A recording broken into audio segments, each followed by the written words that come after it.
का दई बरखो होता तो ढंगर बरखा नहीं होता। देखो तनी अशोक धान हो ही नहीं। अब केहू के होगा चाहे न होगा, हमार तो हो गइल बा। अरे मौसा जय राम जी की। अरे खुश रह खुश रह खुश रह। तू रही जाए जानी तहे भेटा जाला। अरे मोन गाँव में जवार को भेंट नहीं हुई। और कुल कह सब हाल चाल ठीक अपन सुनाओ। हमारो तो बहुत बढ़िया भाई जान लग कटता है, कह दिन चाहत तनी 2 दिन कटे। अरे मोन एक दिन सब कहाँ 2 दिन एक दिन कटता है मौसा। आ तुहार हो हमरे बाबू एक दिन कर कहाँ 2 दिन करता। ए मौसा देखबो गइल नहीं हो जा खेत देखे हो गइल बा तनी के मन के और तुहार तुहार हो गइल बा। हाँ। अरे मर्द हमार तो देखो तो बन पानी चलावे पड़े। मर्द दवाई मार दो, पानी मार दो, आ देखिए अब कट जाला। लेकिन सब बात छोड़ो। हाँ। एगो बात तुम सुन लिए का मर्द हो?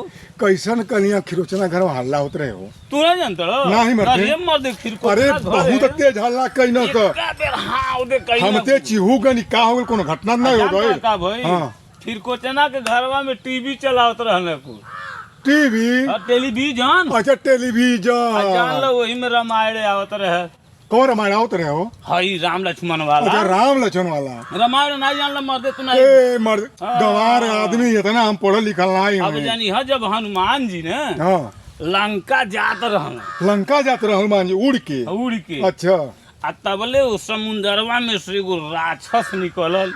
कौन राक्षस हो। सुरसा रहल। सुरसा डैनिया। सुरसा डैनिया। अच्छा तबले कहत आखिर कोचना हाँ। एमाई हौ के हरे अच्छा तो फिर कोचना के माई पूछे लागल। हां कहत ए दो गलबा चुप रह तोर फुआ तो हई। ओकर माई कहती है। हां आ जानी है फिर कोचनो का दादू वही जा रहा। बैठल है ना का। हां आ अच्छा उनके लाग गई रिस। कि फुगा कहती है। हाँ, तो कहता नहीं रे फिर कोचना सारे तना तेहू उल्टा पुल्टा पूछे ले तोर फुआ ना है तोर मौसी है।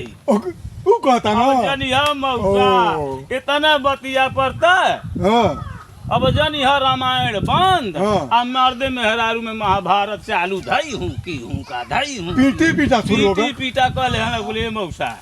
हम हूँ कहत हाँ। कैसा नहीं ये पूछत रहला। ये पूछत बाबू रहने मार मर्द। के। अच्छा ये जान मौसा। रखा बात यो हाँ। हमसे उसे बोल चालना कोई घरवा ना आई जा। चलो हम बताई दे। हाँ तो यही का से हाँ ये पूछा मौसा अब तक चलता नहीं हम हो पड़े तन खादी के जाए बा। खाई जइबो। हाँ। हम हूँ पानी के चक्कर में आइल बानी। ठीक बात देख लो इंजन उंजन मिलता। हाँ। चाहे चला सथंग चल चले। ना ही जा तू हम तनी लेट से आ। ठीक बोले हम जाते अच्छा हैं, जा। जा हो गए।